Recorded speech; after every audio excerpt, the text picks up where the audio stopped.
지난 주간부터 이제 고유가 지원금인가요? 뭐 이게 이제 나와서 시작이 된다고 해요. 그래서 이렇게 기초수급 대상자하고 차상위 계층에게 먼저 주고, 그리고 그 다음에는 5월 중순부터 지급이 된다고 합니다. 근데 고유가 지원금이 아니고요. 이런 일들이 생길 때마다 놀랍게도 보이스피싱 하는 사람들이 굉장히 빠르게 움직여요. 그래서 고유가 지원금 지급한다는 그 링크를 잘못 누르면 보이스피싱에 넘어가게 된다 그래요. 보이스피싱 기법이 날로 발전하고 너무나도 빠르게 이렇게 움직이는 것을 볼 수 있게 됩니다. 그래서 이제는 사람들 마음속에 무엇이 생기냐면 두려움과 의심이 생겨나가지고 누가 뭐를 보내오면 이게 맞나 싶어서 잘 안 열어보게 되는 일들이 가끔 생기게 됩니다. 제가 저희 큰아이 이제 비행기 표를 매번 이렇게 주말마다 한 달에 한 번씩 왔다 갔다 하니까 끊는데, 저만 끊는 게 아니라 우리 진우, 김은숙 집사님 아들 진우 거랑 우리 모슬포교회 목사님 아들이랑 제가 세 개를 같이 끊어요. 제가 보통 이렇게 좀 미리미리 계산해가지고 하는 스타일이다 보니까 지난 주간에도 이제 유류 할증료가 올라가니까 우리 10월달 연휴 때 것까지 미리 비행기표를 발권해야 되지 않을까요? 왕복 52,000원의 차이가 생기는데 한 번에. 그래서 그렇게 하자 그래가지고 했어요. 근데 그걸 매번 공유하기가 어려우니까 제가 사이트를 하나 만들어가지고 단톡방에 위에 링크를 걸어놨어요.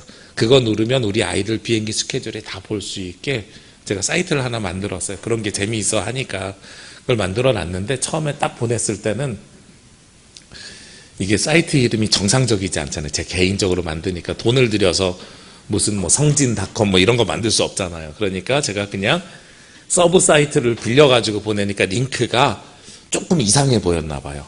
그래서 처음에 딱 보냈더니 모슬포교회 목사님 전화 와가지고 목사님이 보내신 거 맞냐고, 이거 혹시 보이스피싱 아니냐고 이런 이야기를 하시더란 말이에요. 우리가 이런 것들에 대해서 모든 것에 다 의심하게 되는 이유가 있는 거죠. 뭐 때문에 의심하게 되냐면 불안함이 있고 두려움이 있는데 그것으로 인해서 발생할 만한 공포심도 있기 때문에 그렇습니다. 오늘 성경 본문 말씀 긴데 그 이야기는 사실 우리가 너무나도 잘 알고 있는 말씀입니다. 다윗과 골리앗의 싸움에 대한 이야기죠. 그런데 오늘 다윗과 골리앗, 그냥 다윗이 하나님의 힘에 의지해서 골리앗 큰 적을 싸워서 이겼다, 이렇게 단순한 메시지를 전하려고 이 본문이 된 것이 아니고요. 우리가 가지고 있는 이 불안함과 두려움과 공포를 어떻게 하면 이겨낼 수 있을까 하는 것을 우리가 오늘 말씀으로 한번 같이 살펴봤으면 좋겠어요. 어쩌면 우리 마음속에는 눈에 보이지 않는 마음속의 골리앗을 누구나 다 가지고 살아가는 것이 아닌가. 내가 한 번도 시도해 본 적이 없지만 내 눈에 보이는 골리앗의 커다란 키만으로 두려워 떨었던 이스라엘 사람들처럼 내가 해보지도 않은 것들, 도전해보지도 않은 것들에 대한 두려움과 불안과 공포를 가지고 살아가는 것이 아닌가 하는 생각을 해보게 됩니다. 먼저 오늘 본문의 배경을 조금 살펴볼게요. 오늘 본문에 보면 블레셋 군이 들어왔고 이스라엘 군이 그 앞에 막아쓰면서 둘이 대치하고 있는 상황이 40일이나 이어지고 있는 상황입니다. 그런데 둘이 전쟁할 때 우리는 보통 전쟁하면 어디서 한다고 생각해요? 넓은 광야에서 서로 전쟁한다고 이렇게 생각할 수 있잖아요. 근데 이 둘이 전쟁하는 전쟁터가 어디였냐면 엘라 골짜기라는 데에서 전쟁을 하고 대치하고 있습니다. 이 엘라 골짜기라는 데를 성서 고고학자들이 분석해 놓은 자료들을 찾아보니까 V자형 계곡이래요. V자형 계곡에 서로 계곡 밑으로 내려가지 않고 중간쯤 서가지고 서로 대치하면서 서로 소리 지르고 있는 거예요. 네가 먼저 들어와, 네가 먼저 들어와 이러고선 서로 외치고 있는 거죠. 왜 그런 일이 생길까요? 골짜기에 상대방에 있는 V자형 골짜기니까 상대방 진영으로 공격을 하려면 어떻게 해야 돼요? 요즘은 총이나 대포 쓰면 되지만 옛날에는요, 내려갔다가 올라가야 되잖아요. 내려갔다가 올라가면 위에서 아래를 막는 게 쉬워요? 아래에서 위를 공격하는 게 쉬워요? 위에서 아래를 막는 게 쉽죠. 이렇게 막 산을 기어 올라오는 사람들에게 돌 던지면 그 사람들이 그냥 굴러 떨어지고 나무 막대기를 밀어내면 되는 거잖아요. 보통 전쟁하는 사람들이, 전쟁의 역사를 공부하시는 분들이 예전에 이러한 백병전을 할 때에 아래에서 위로 공격하는, 혹은 성 위에서 성 아래에서 성 위로 공격할 때, 혹은 골짜기 아래에서 위로 공격할 때 몇 배의 병력이 필요하다고 이야기하냐면 3배에서 5배 사이가 필요하대요. 지형에 따라서 차이는 있지만 기본적으로 3배에서 5배 정도가 있어야 이 전쟁이 비등해진다는 거예요. 그러니까 사실 골리앗이 있는 저 블레셋 군인도 이스라엘이 딱 막고 있으니까 쉽게 내려오지 못해요. 이스라엘도 그러지 못하는 거예요. 그런데 기세 싸움을 해야 되는데 기세는 누가 먼저 잡았어요? 블레셋 군이 먼저 잡았어요. 골리앗이 크니까. 성서고고학자들이나 신학자들은 골리앗의 키를 대략 238에서 240 정도로 예측합니다. 우리 최용만 선수보다 훨씬 큰 키를 가지고 있어요. 제가 손을 이렇게 끝까지 뻗어도 골리앗의 머리를 닿지 못할 만큼의 키일 것 같아요. 그러니까 그 눈에 보이는 커다란 장수가 저 앞에 떡하니 서 있고 그가 외치는 거죠. 야, 우리 다 싸우지 말고 너네 중에 자신 있는 사람 한 사람 나와. 1대1로 우리 붙자. 1대1로 붙어갖고 이긴 팀이 다 이기는 걸로 하자. 그러니까 이쪽에서는 그 눈에 보이는 그 골리앗을 이길 만한 자신감이 없으니까 아무도 못 나서고 있다는 겁니다. 근데 속임수의 심리학이라는 책이 있는데요. 그 책에 보면 이렇게 골리앗을 보고 두려워해서 우리가 감히 덤비지 못하는 것을 뭐라고 이야기하냐면 우리에게 시각의 함정에 빠졌다라고 이야기를 해요. 무엇 때문에 그러냐면 심리학 용어에서 후광 효과 때문에 그 뒤에 벌어지는 눈에 보이는 것들 때문에 후광, 뒤에 빛이 있으면 그게 자세히 안 보이거든요. 여러분들 그 자동차 운전할 때의 상대 차가 상향등이라고 하죠. 어떤 분들은 쌍라이트라고도 하는데 빛을 높이 해가지고 오면은 그 빛 뒤에 있는 물체가 잘 보여요? 안 보이잖아요. 만약에 제가 여기 서 있는데 제 뒤에 커다란 빛을 여러분을 향해서 하면 이게 후광 효과인데 제 모습이 자세히 안 보입니다. 그래서 공연할 때 멋있어 보이는 효과 중에 하나가 이 후광을 잘 쓰는 거예요. 그런데 이 후광 효과, 커다랗게 서 있는 골리앗 때문에 골리앗의 실체를 우리가 자세히 보지 못한다는 겁니다. 여기에 과학자들이랑 의사 이런 분들이 뛰어들어 가지고 이 골리앗에 대해서 성경에 있는 몇 가지 단서를 가지고 추측을 해봤어요.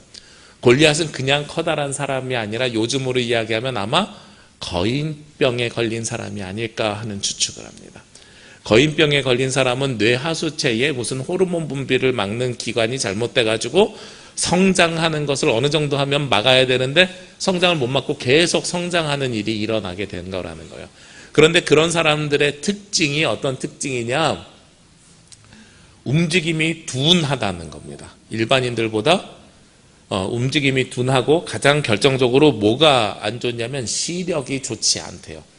시신경을 누르게 될 수밖에 없다는 거예요. 뇌하수체가 과도하게 커져가지고 성장이 멈추지 않고 계속 성장하는 사람들은 시신경을 그 옆에 있는 시신경을 누를 수밖에 없어가지고 별로 시력이 좋지 않다는 거예요. 여기 몇 가지 증거를 댑니다. 먼저 오늘 성경에서 보면 42절 말씀에 보면 블레셋 사람이 둘러보다가 다윗을 보고 업신여기니 이는 그가 젊고 붉고 용모가 아름다움이라. 블레셋 사람이 다윗을 봤는데 다윗은 젊고 아름답다 그랬어요. 그런데 반대로 블레셋 사람은 어떠냐면 43절에 블레셋 사람이 다윗에게 이르되 내가 나를 개로 여기고 막대기를 가지고 나와왔느냐 하고 그의 신들의 이름으로 다윗을 저주하고. 우리가 보통 이 말씀을 읽을 때는 블레셋 사람이 즉 골리앗이 다윗을 젊고 아름답고 예쁘장하게 생겼으니까 업신여겼다, 나를 무시하느냐 이렇게 업신여겼다 이렇게 이야기를 합니다. 그런데 여기에 우리가 보지 못하는 단어가 하나 있어요. 막대기를 가지고 내게 왔느냐 이렇게 이야기하는데 우리 성경에는 그냥 막대기를 가지고 왔느냐거든요. 근데 히브리어 원어나 영어 성경에 보면 영어로 하면 좀 편하니까요. 스틱 뒤에 s가 붙어 있어요. 명사에 s가 붙어 있다는 건 뭘 얘기하는 거죠? 복수라는 겁니다. 이 시력이 안 좋아서 뇌하수체가 눌리면 상이 여러 개가 겹쳐 보이는 증세가 생긴대요. 거인병에 걸리면. 그러니까 이걸 증거로 여러 사람들이 아마 거인병에 걸렸을 거야. 그래서 시력이 안 좋았을 거야. 다윗이 들고 나간 막대기는 목동을 할 때 사용했던 목자의 막대기 하나를 들고 나갔는데 스틱스, 막대기가 여러 개가 있는 것처럼 보였을 거야. 그리고 또 하나 7절 말씀 우리가 읽지는 않았습니다만 앞에 있는 7절 말씀과 우리가 읽었던 41절 말씀에 보면 이 골리앗이 나갈 때 그 앞에 누가 같이 나가냐면 방패를 든 사람이 같이 나갑니다. 방패를 든 사람을 앞세우고 하면서 41절에 나오거든요. 7절 말씀에도 방패를 든 자가 앞서 행하더라 하고 말씀하고 있어요. 그러니까 골리앗이 걸어갈 때 그 앞에 누가 있냐면 조수가 하나 있는 거예요. 형식적으로는 방패를 앞에 들고 나가서 골리앗이 방패 위에도 머리가 나와 있을 수 있으니까 골리앗 앞에 방패에 든 사람을 세우고 가는 것처럼 방어하는 것처럼 보이지만 실질적으로는 시력이 좋지 않기 때문에 그 앞에 길을 인도해가는 가이드가 있었을 것이다 라는 게 관점 중에 하나입니다. 자, 이렇게 생각을 해보면 골리앗은요, 전쟁에 능한 사람일까요? 능하지 못한 사람일까요? 별로 능하지 못한 사람이에요. 전쟁할 때 유리한 것보다 불리한 것이 훨씬 더 많은 불리함을 가지고 있는 사람입니다. 또 있어요. 키가 2m 38에서 40 정도 되는데 학자들이 성경에 나와 있는 대로 갑옷을 만들어서 그 정도 등치에 그 정도 키를 가지고 있는 사람들에게 갑옷을 만들어서 다윗과 골리앗이 싸울 때가 3000년 전이니까요. 3000년 전에 철강 기술로 갑옷을 만든다고 가정해보면 몇 킬로 정도 나올까? 참 사람들이 궁금해하는 게 많죠. 이런 걸 다 해보는 사람들이 있었어요. 다 해봤더니 골리앗이 입었던 갑옷의 무게는 약 57kg에서 60kg 정도 된대요. 그러니까 이 골리앗이 보기에는 웅장해 보이고 커다란 보이고 우리를 압도하고 기세가 있는 것처럼 보이지만 실제로는 싸울 때 싸움을 잘 할 수 있는 조건이 없더라. 움직임도 둔하고 시력도 잘 보이지 않고 앞에서 가이드 해준 사람이 없으면 잘 가지도 못하더라. 그래서 우리가 가지고 있는 두려움은, 공포는 대부분 무엇에 빠져 있게 되냐면 이 시각의 함정에 빠져 있게 된다는 겁니다. 우리가 자세히 보지 못하고 그냥 선입견을 가지고 잠깐 한번 보고 이것은 두려운 것이야, 불편한 것이야, 어려운 것이야 이렇게 생각할 수 있다는 거죠. 가끔 교회에서 직분자들을 세울 때 그렇게 말씀하시는 분들이 있어요. 우리 어떠한 직분을 좀 맡아주시지요. 그러면 제가 그만큼 할 능력이 되지 않아서요 라고 말씀하시는 대답을 가끔 듣게 됩니다.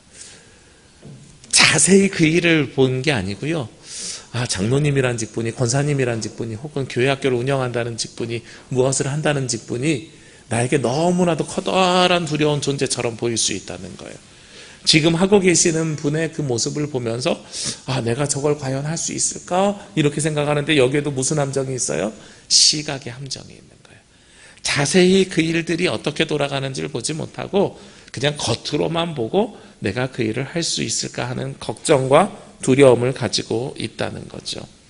그래서 오늘 저는 여러분에게 골리앗과 싸우려고 하면, 눈에 보이는 골리앗 혹은 눈에 보이지 않는 내 마음의 골리앗과 싸우려고 하면 여러분들의 시선을 바꿔야 된다고 말씀드리고 싶어요.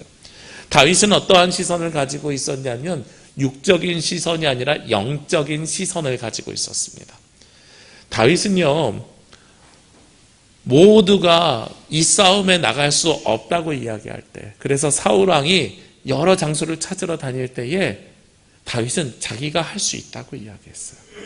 오늘 말씀 31절 말씀이 어떻게 시작하냐면 어떤 사람이 다윗이 한 말을 듣고 그것을 사울에게 전하였으므로 하고 말씀하고 있습니다. 다윗이 먼저 이야기를 한 게 있어요. 무슨 이야기를 했길래 그걸 사울에게 전하고 사울 왕이 다윗을 찾아와갖고 네가 전쟁에 나설 수 있느냐. 물론 처음부터 전쟁에 나설 수 있느냐고 부탁한 게 아니죠. 처음에 와가지고 기대하고 왔는데 너무나도 적은 소년이에요. 야, 네가 뭘 전쟁할 수 있느냐 그랬더니 다윗이 다시 이야기해요. 전할 수 있습니다. 그랬더니 사울이 그러면 너 나가라 이렇게 이야기하거든요. 도대체 다윗은 무슨 이야기를 했길래 그랬을까요? 읽진 않았습니다만 앞에 있는 26절 말씀에 보면 다윗이 곁에 서 있는 사람들에게 말하여 이르되 이 블레셋 사람을 죽여 이스라엘의 치욕을 제거하는 사람에게는 어떠한 대우를 하겠느냐. 이 할례 받지 않은 블레셋 사람이 누구에게 살아계신 하나님의 군대를 모욕하겠느냐. 다윗이 가지고 있는 관점은 하나였습니다. 도대체 이 할례 받지 않은 사람이 누구이기에 살아계신 하나님을 모욕하느냐. 아까 말씀드렸던 것처럼 블레셋 사람 골리앗이 43절 말씀에 보면 다윗에게 뭐라고 이야기하냐면 나를 개로 여기고 막대기를 가지고 내게 나와왔느냐 하고, 제가 이 막대기는 복수라고 얘기했죠. 이건 시선을 이야기하는 것이고, 사실은 중요한 건 그 뒤에 있어요. 그의 신들의 이름으로 다윗을 저주하고. 다윗을 저주하는데 누구의 이름으로 저주해요? 예, 그의 신들의 이름으로. 그러니까 이 전쟁은 육적인 전쟁이 아니라 골리앗은 영적인 전쟁으로 바꿔버린 거예요.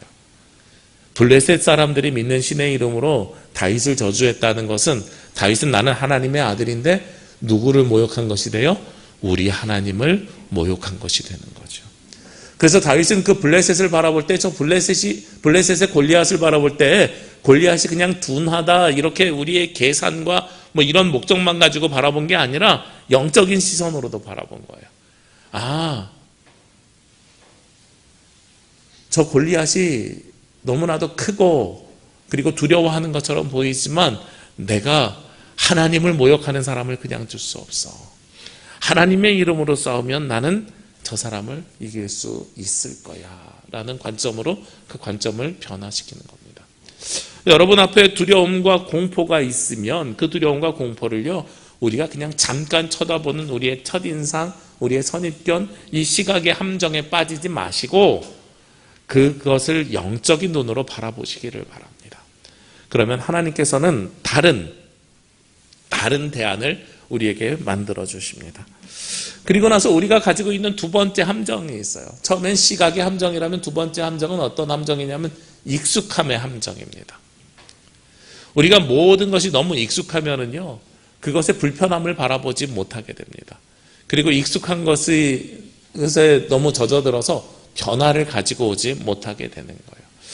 제가 여러분에게 가끔 말씀드렸습니다만, 감동이 있는 교회는 첫인상부터 다르다라는 책에 백화점 이렇게 마케팅하는 총괄이 나중에 교회에 다니면서 신앙적으로 교회에 어떻게 적용할 수 있을까 하면서 쓴 책인데, 그 책에서 이야기할 때에 백화점에도 마찬가지고 교회도 마찬가지인데, 이 사람이 이 공간에 들어와서 다시 방문할 것인지 말 것인지 결정되는데 30몇 초밖에 안 걸린다고 얘기를 해요. 그러면서 거기서 제일 중요한 게 화장실을 찾는 사인물이라는 거예요. 딱 와가지고 화장실이 어디에 있는지를 잘 발견하면 다시 방문할 수 있고, 그걸 발견하지 못하면 다시 방문하는데 거리낌이 생기더라라는 겁니다. 우리 교회 여기 계신 분들은 우리 교회 화장실이 어디 있는지 다 알고 있습니다. 그래서 이게 안 불편해요. 근데 언제 불편함이 생기냐면 처음 가는 곳에 화장실이 어디 있는지 찾지 못할 때 불편함이 생기는 거예요. 이 익숙함이라는 것이 동시에 무엇을 가지고 있다고 하냐면 함정을 가지고 있다는 겁니다. 오늘 사울왕도 마찬가지 익숙함의 함정에 빠져 있었습니다. 다윗과 사울이 논의를 해요. 그래서 다윗을 내보내기로 결정합니다. 내보내기로 결정하면서 사울은 다윗에게 무엇을 주냐면 자신의 투구와 자신의 전투복, 갑옷을 줍니다. 아마도 사울이 생각할 때는 가장 최고의 배려였을 거예요. 당시 사울은 직분이 뭐였어요? 왕이었잖아요. 그러면 전쟁에 나갈 때 이스라엘 사람들이 가지고 있는 투구와 전투복 중에 가장 좋은 것은 누구의 거예요? 사울의 것일 겁니다. 가장 좋은 군복을 그러면 내가 내게 줄 것이니 네가 이걸 입고 나가. 어쩌면 사울왕이 다윗에게 하는 배려일 수도 있습니다. 물론 이걸 비판적으로 바라본 사람도 있어요. 당시에 전쟁은 V자 계곡의 이 엘라 골짜기에서 벌어진 계곡이라서 전면전이 아니라 무슨 전투라 그랬어요? 대표자들끼리 싸우는 전투라 그랬죠. 그러니까 그 갑옷을 주는 것이, 사울의 왕의 갑옷을 주는 것이 다윗에게 왕의 권위를 물려주는 것이다라고 긍정적으로 보는 사람도 있지만, 야, 네가 표적이 돼. 너만 죽으면 끝나.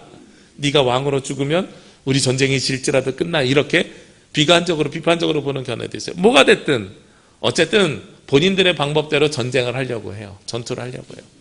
근데 다윗이 오늘 성경에 보면 그 옷을 입어봅니다. 오늘 38절 말씀에 사울이 자기 군복을 다윗에게 입히고 노투구를 그의 머리에 씌우고 또 그에게 갑옷을 입히매, 이렇게 입혔어요. 그리고 39절에 보니까 다윗이 칼을 군복 위에 차고는 익숙하지 못함으로 시험적으로 걸어보다가 사울에게 말하되 익숙하지 못하니 이곳을 입고 가지 못하겠나이다 하고 곧 벗고. 야, 성경에 이렇게 디테일하게 상황이 묘사되어 있는 게 별로 없는데 사울이 좀 갑옷을 입고 시험적으로 걸어보다가 이것이 익숙하지 않으니까 벗고 갈게요 라고 이야기합니다. 사울이 가지고 있었던 그 당시의 세상의 문법, 세상의 방법, 세상의 전투를 다윗은 따르지 않겠다는 또 다른 선언이 되는 겁니다. 다윗은 이미 자기 몸에 배어져 있는 전투의 방법이 따로 있었던 거예요. 우리가 알고 있는 사실이 있죠. 다윗은 칼과 창으로 전투한 것이 아니라 무엇으로 골리앗을 이겼어요? 물맷돌을 던져갖고 이겼죠. 물맷돌을 던지기에는 갑옷이 투구가 불편하다는 겁니다. 맨 마지막에 오늘 읽었던 48절과 49절 말씀에 보면 다윗이 그냥 이렇게 물맷돌을 휙휙휙 해서 던진 게 아니에요. 48절 말씀에 블레셋 사람이 일어나 다윗에게로 가까이 올 때에 다윗이 블레셋 사람을 향하여 빨리 달리며 달려가는 속도에 가속도를 붙이면서 거기에서 원심력을 이용해서 물맷돌을 던져낸 겁니다. 자기가 가지고 있는 모든 속도를 최대한으로 끌어올려서 전투를 한 거예요. 제가 아까 말씀드렸죠. 골리앗은 어떤 상황이었다고요? 시력이 좋지 않아요. 방패를 앞에 들어주는 사람이 따로 있어야 돼요. 그리고 빨리 달리지 못해요. 그리고 심지어 입고 있는 갑옷이 57kg에서 60kg 정도 되는 옷이에요. 그러니까 그 표적은요, 움직이는 표적이 아니라 사실상 고정된 표적이에요. 그 표적과 싸울 때는 익숙한 문법으로 싸워서 이길 수 있다고요? 안 되는 거예요. 2m 40이나 되는 사람하고 다윗은 당시에 성장이 끝난 사람이 아니라 소년이었기 때문에 제가 추측을 해보면 165, 170 정도 되는 키를 가지고 있지 않았을까. 그러면 키 큰 사람이 머리를 이렇게 딱 잡으면 작은 사람이 팔로 몸통을 칠 수 있어요? 없어요? 못 쳐요. 그 정도의 차이가 나는 사람인데 그 문법으로 싸우면 안 되는 거예요. 다윗은 그것을 알고 자신의 방법으로 방향을 바꾸게 되는 겁니다. 오늘 이 성경에서 다시 39절에 보면은 그 갑옷을 벗는다고 했는데 이 벗는다라는 단어가 수르라는 단어인데 방향을 바꾸고 돌이키다라는 거예요. 그냥 옷만 벗는다는 뜻이 아니라 기존의 방식을 바꾸고 방향을 바꿔서 새로운 방법을 찾는다라는 뜻을 가지고 있어요. 그러니까 다윗은 그냥 갑옷만 벗은 것이 아니라 나는 나의 방법으로 가겠습니다라는 거죠. 이것은 그냥 단순한 선언이 아니라 하나님께서 나를 창조하실 때 나에게 주신 재능이 있고 나는 그 재능을 가지고 골리앗과 싸우겠습니다라는 거예요. 하나님께서 주시는 존재 가치를 그냥 있는 그대로 인정하는 것입니다. 다윗은 어떤 존재 가치를 받았습니까? 몸이 빠르죠. 몸이 빠르고 그리고 기존에 이미 훈련된 것이 있었습니다. 그래서 그 훈련된 것을 가지고 싸우는 거죠. 김동호 목사님의 책에 보면 그런 이야기를 해요. 다윗이 운이 좋아서 물맷돌을 잘 던져가지고 골리앗의 이마에 돌이 박혀서 이긴 것이 아니다라고 이야기해요. 다윗은 끊임없이 훈련을 받은 사람이라고 이야기하고 있습니다. 어떤 훈련을 받았습니까? 다윗은 원래 목동이었습니다. 목동이 하는 일은 양을 지키는 일입니다. 그런데 그 양을 지키는 일을 해야 되는 이유가 있지요. 우리나라랑 다르게 요즘과 다르게 당시에 양을 친다는 것은 벌판에서 양을 치는 겁니다. 요즘처럼 농장에 우리를 만들어서 가두어서 치는 것이 아니라 벌판을 다니면서 그리고 그 풀을 때문에 유목민 생활을 할 수밖에 없는 구조예요. 3개월에 한 번씩 산을 옮겨가면서 풀을 먹이게 됩니다. 그러니까 이 양들이 모여있는 곳에 가장 취약한 것이 무엇이냐면 맹수가 오는 거예요. 맹수가 와서 양 한 마리를 물어가면 물어가는 데서 끝나는 것이 아니라 사자나 곰이 오면 양들이 어떻게 돼요? 다 도망가죠. 한 마리를 잃어버리는 것에서 끝나는 것이 아니라 내가 가지고 있는 양이 100마리면 100마리, 1000마리면 1000마리 모두를 잃어버리는, 그래서 아무것도 남지 않는 효과가 생겨요. 그러니까 양을 지키는 것은 굉장히 중요한 일입니다. 그래서 양을 지키기 위해서 다윗은 무엇을 연습합니까? 사자와 싸우는 것, 곰과 싸우는 것을 연습해요. 그래서 사자와 싸우고 곰과 싸우는 방법으로 선택한 것이 돌을 가지고 물맷돌을 던지는 것을 연습하는 겁니다. 자신의 힘으로 되지 않으니 그 이빨로 그 발톱으로 핥히는 것을 내가 감당할 수 있는 방법이 없으니 물맷돌을 던지는 방법을 선택하고 그것을 끊임없이 훈련하고 연습합니다.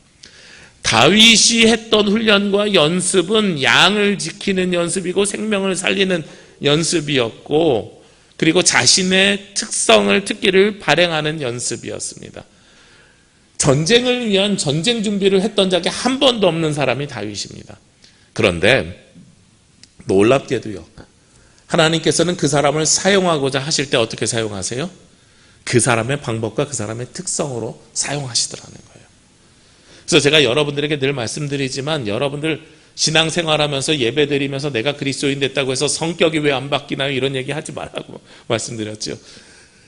옛날에도 욱했던 사람은요, 예수님 믿어도 욱해요. 그거 안 바뀝니다. 옛날에도 성격이 급했던 사람은 예수님 만나도 성격이 급합니다. 옛날에도 내가 뭐가 부족한 것이 있었으면, 지금도 차분했으면 예수님 만나도 차분해지는 거예요. 내 성격이 바뀌는 게 아니에요. 하나님께서는 그것을 그대로 들어서 사용하신다는 겁니다. 대표적인 케이스가 누구였어요? 신약에 나오는 사도 바울입니다. 사도 바울이 이스라엘 왕 사울이 아니라 사울일 때에, 사울일 때 그가 사용했던 방법이 뭡니까? 그는 꼼꼼했고 율법적이고 철저해가지고 그 철저함을 가지고 누구를 잡으러 다녔던 사람이에요? 예수 믿는 사람들을 잡으러 다녔던 사람이에요. 율법에 철저했던 사람이 나중에 하나님께서 그 사울을 들어서 어떻게 사용하셨어요?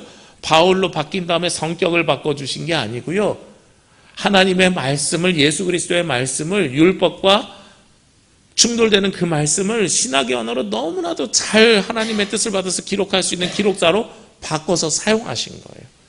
하나님은 그 특성을 있는 그대로 사용하시면서 다만 목적이 바뀌었지요.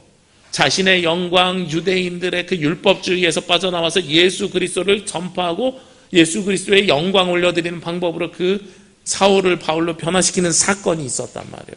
마찬가지예요. 다윗도 양을 지키기 위해서 훈련시켰던 그 훈련을 나중에 무엇으로 바꿔요? 이스라엘을 지키는 방법으로 하나님께서 다르게 사용하시는 겁니다. 제가 좀 전에 어린이들이랑 예배 드릴 때 그런 이야기를 했어요. 제가 저희 아들들에게 늘 하는 이야기인데, 너네가 무엇을 해야 될지, 어떤 꿈이 있고 어떤 비전이 있는지 잘 모르면 오늘을 열심히 살면 돼. 이걸 제가 자녀들에게 많이 하는 이야기입니다. 내가 운동을 잘해, 축구를 잘해, 야구를 잘해, 요리를 만들어, 그러면 공부 안 하고 그 일들을 해도 돼. 그런데 내가 특별히 뭐 잘하는 게 뭔지 모르겠고 내가 무엇을 해야 될지 꿈과 비전이 지금 딱히 떠오르는 게 없으면 일단은 오늘을 열심히 살아. 오늘 중간고사 열심히 치고 공부 잘하고 준비를 많이 해. 그러면 내가 열심히 준비된 사람은 나중에 내가 꿈과 비전이 보였을 때 그 준비한 것을 반드시 사용하게 되는 날이 있을 거야. 하나님께서는 다윗을 그렇게 사용하신 거예요. 양을 치는 일에 열심히 준비시키고 그 하루를 열심히 살게 하셨어요. 그랬더니 그 하루를 열심히 살게 하셨던 그 힘이 나중에 하나님의 때에 누구를 사용하세요? 다윗을 사용해서 누구를 지켜요? 이스라엘을 지켜내는 역사를 발휘하게 되더라 하는 겁니다. 오늘 다윗은요, 나만의 물맷돌을 가지고 있는 거룩한 실력을 가지고 있었습니다. 지금 말씀드렸던 것처럼 이 거룩한 실력을 가지고 물맷돌을 잘 돌렸어요. 그리고 영적인 눈, 보는 눈이 있어가지고요, 40절 말씀해 보니까 골리앗과 싸울 때에 손에 막대기를 가지고 시내에서 매끄러운 돌 5을 골라서 자기 목자의 제구, 곧 주머니에 넣고 손에 물매를 가지고 블레셋 사람에게 나아가니라. 준비를 하는데 뭘 골랐어요? 돌을 골랐는데 돌을 어디서 골랐어요? 시냇가에서 골랐어요. 저도 예전에는요, 이 단어를 그냥 그래 시냇가에서 돌 골라서 나갔겠지 이렇게 생각했는데, 오늘 좀 자세히 깊이 말씀을 묵상하면서 준비하면서 보니까 시냇가에서 돌을 고르는 게 굉장히 중요한 의미를 가지고 있는 것 같아요. 왜 그러냐면 계곡에 시냇가에 물이 흐를 때 돌은 어떻게 돼요? 계속 그 물살에 구르죠. 구르면서 어떻게 돼요? 갈고 닦이고 갈고 닦이고 이렇게 되죠. 그러면서 물은 돌은 다 어떻게 됐을까요? 씻겨 내려갔든지 아니면 거기에 부딪혀가지고 다 부서져 버렸겠지요. 시냇가에 몇천 년 몇만 년 동안 남아있는 이 돌은 그 중에 어떤 돌들만 남아있을까요? 가장 단단하고 강한 돌만 남아있는 거예요. 아, 그렇구나. 이제 단단한 돌을 고르려면 어디로 가야 돼요? 시냇가에 가야 됨을 저는 이번에 처음 알았어요. 다윗은 그렇게 준비하더란 말이에요. 시냇가에 가서 그 돌을 골라요. 그리고 본인이 평상시에 하던 대로 거룩한 물맷돌이라고 하는 물맷돌을 돌려서 던집니다. 과학자들이 계산해 봤어요. 다윗이 달려가는데 보통 젊은 청년이 달려가는 속도에 물맷돌을 돌리면 원심력이 있어요. 이 원심력을 가지고 던졌어요. 작은 돌이었을 거예요. 큰 돌을 던진 게 아니라. 요즘으로 이야기하면 어떤 효과가 있을까? 과학자들이 계산해 보니까 초속 34m/s 속도로 약 120km 시속으로, 그런데 야구공 속도 정도 되는데 이게 작은 걸로 바뀌게 되면 야구공보다 어떻게 되냐면 힘이 그 안에 더 모아져 가지고 권총의 총알이랑 비슷한 속도로 파괴력을 가지고 간다는 거예요. 그게 머리에 탁 박히게 되는 거죠. 그러면 어떻게 돼요? 쿵 하고 쓰러질 수밖에 없게 되는 거죠. 자신이 가지고 있는 최대한 것을 가지고 했습니다. 다윗은 운이나 요행을 가지고 골리앗과 싸워서 이긴 것이 아니고요, 하나님으로부터 준비된 그 자원 그대로, 하나님께서 다윗을 준비시켰던 그 모습 그대로를 하나님을 위해서 사용했더니 이기는 자가 되었더라라는 겁니다. 그리고 또 하나, 다윗은 그냥 한 것이 아니라 이 모든 일들을 누구의 이름으로 했어요? 만군의 여호와의 이름으로 했어요. 임마누엘, 하나님께서 우리와 함께 하신다는 굳건한 신앙과 믿음을 가지고 이 일을 했다는 거죠. 오늘 말씀 45절 말씀해 보니까 다윗이 블레셋 사람들에게 이르되 너는 칼과 창과 단창으로 내게 나오지만, 너는 세상의 무기로 나에게 오지만 나는 만군의 여호와의 이름, 곧 내가 모욕하는 이스라엘 군대의 하나님의 이름으로 내게 나아가니라. 다윗은 이 전쟁을 하나님의 뜻을 올리고 하나님의 이름을 올리는 영적인 전쟁으로 생각했던 거예요. 그렇게 나아갑니다. 그러면서 46절에 신앙을 가지고 있어요. 오늘 여호와께서 너를 내 손에 넘기시리니 내가 너를 쳐서 내 목을 베고 블레셋 군대의 시체를 오늘 공중에 새와 땅의 들짐승에게 주어 온 땅으로 이스라엘의 하나님이 계신 줄 알게 하겠고, 또 여호와의 구원하심이 칼과 창에 있지 아니함을 이 무리에게 알게 하리라. 전쟁은 여호와께 속한 것인즉 그가 너희를 우리 손에 넘기시리라. 전쟁의 주권이 하나님께 있음을 선언하고 선포하고 이 전쟁을 행했다는 겁니다. 우리 마음속에 여러 가지의 골리앗이 있을 수 있습니다. 눈에 보이는 골리앗뿐만 아니라 영적인 골리앗이, 내면의 골리앗이 있을 수 있어요. 나는 사람들 앞에 잘 나서지 못하는 소심한 마음이 있어. 이것도 어쩌면 내가 해보지도 않은 영적인 골리앗일 수 있습니다. 두려움과 공포가 있을 수 있는 거죠.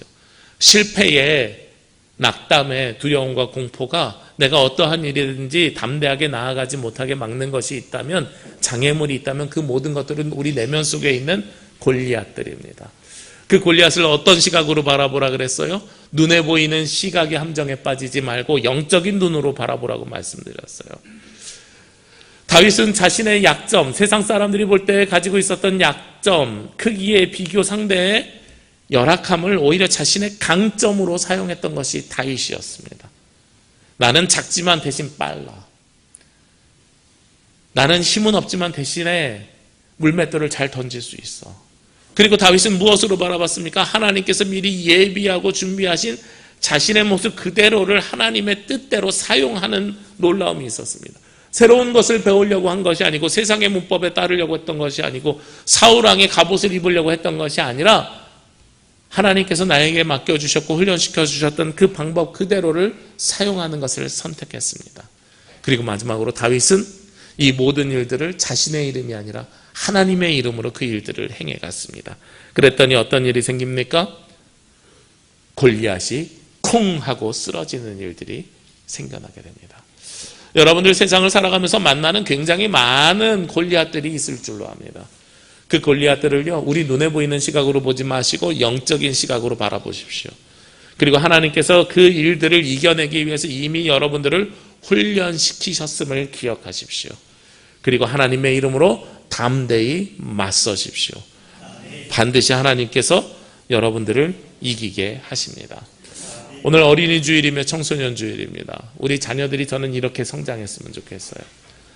자녀들이 성장하면서 만나는 많은 골리앗들이 있을 것인데, 그 골리앗들 부모가, 어른들이 대신 이겨주시지 말고요, 자녀들이 자신이 가지고 있는 것으로 이겨낼 수 있는 시선을 가질 수 있도록 도와주시고, 그리고 이겨낼 수 있도록 기도해 주시고, 그리고 그걸 잘 사용할 수 있도록 뒤에서 붙잡아 주십시오.